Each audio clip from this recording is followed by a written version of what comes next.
அவ மட்டும்தான் இப்ப ஜாலியா இருக்கா. இந்த பக்கம் அம்மா, அந்த பக்கம் விஜய்னு சந்தோஷமா வாழ்றா. கா கேட்க போது பார்த்து பேசுக்கா.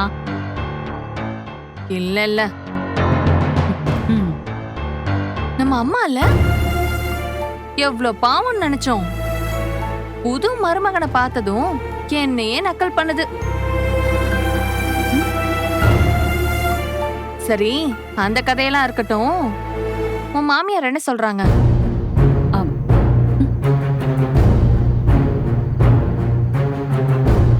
கரெக்டா வருது. நான் உனக்கு அப்புறம் கூப்பிடுறேன்.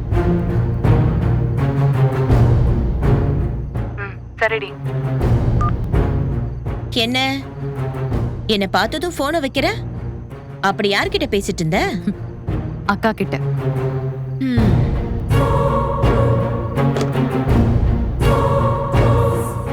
இவ்ளோ தோசை திங்க போறியா?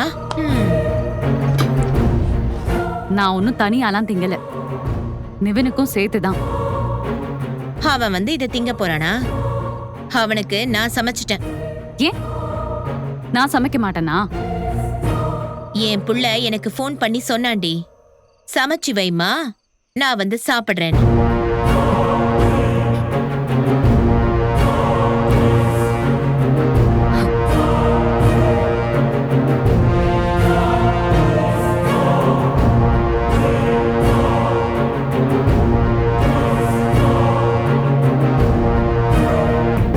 நிவின் ராத்திரி இவ்வளவு லேட்டா வீட்டுக்கு வரும்போதே தெரியுது நீ எந்த லட்சணத்துல குடும்பம் நடத்துறன்னு.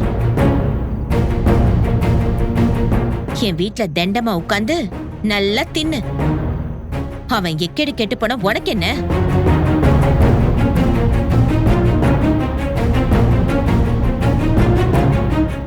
அவனுக்கு தான் உன்னை பிடிக்கல.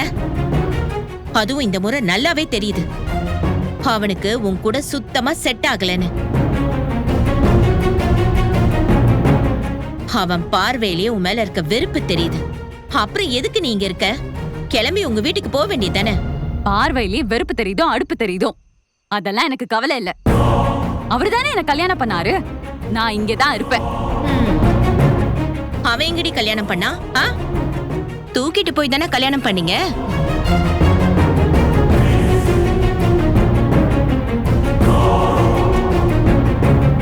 பண்றதெல்லாம் ஃப்ராடுத்தனம். இந்த லட்சணத்துல இவ கலெக்டருக்கு வேற படிக்கிறாளாம். அப்படியே கலெக்டர் ஆயிடுவ பாரு. நான் கலெக்டர் ஆகுறேன், காணாம போறேன். உங்களுக்கு என்ன பிரச்சனை?